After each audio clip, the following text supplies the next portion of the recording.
Hello everyone, welcome back to our channel. Tara, samahan niyo ako ngayon sa isang kakaibang adventure. Ang marurot sa mayelong daan. Medyo tinatamad sana ako lumabas dahil malamig nga, ginawin lang na ako. Pero dahil naisip ko, minsan lang ito mangyari dito sa England na magkaroon ng mayelong malakasang snow, I'll grab this chance para ma-share ko din sa inyo itong experience na ito. Kaya tara na. Dahan-dahan lang at medyo madulas.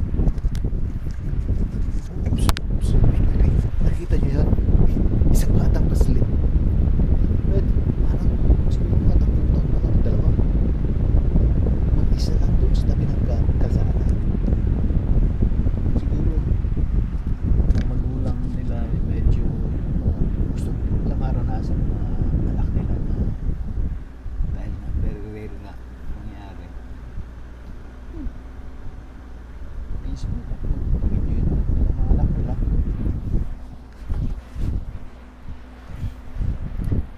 Isa nga pala napapansin ko dito.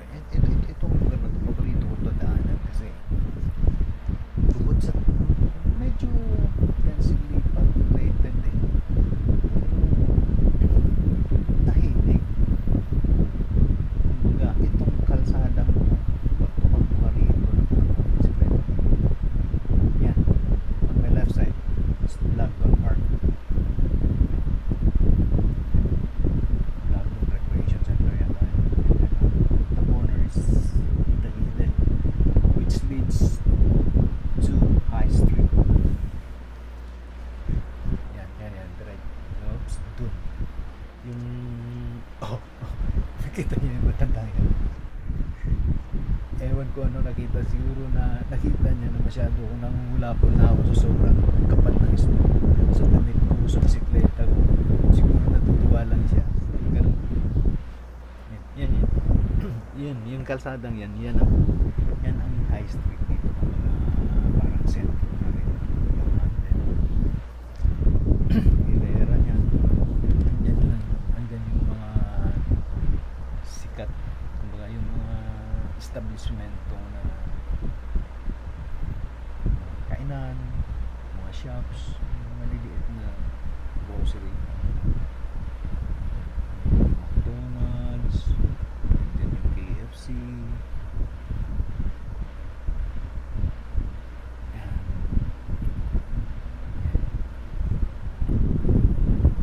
Dito tayo ng kaliwa.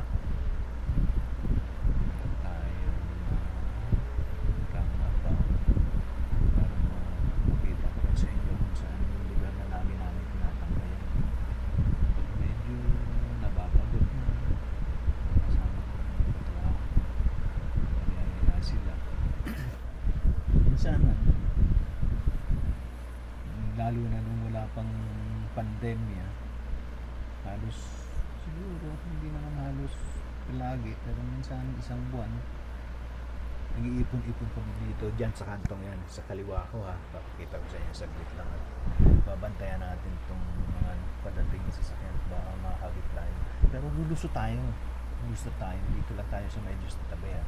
Yan, pwede na tayo umusan, wala namang pulis dito, wala ka naman wala sa makita pulis dito na medyo pagka-video, yan ang watchman, dyan kami lagi tumatambay, yung tinatawag nilang pub, yung tipong inuman, kainin na inuman,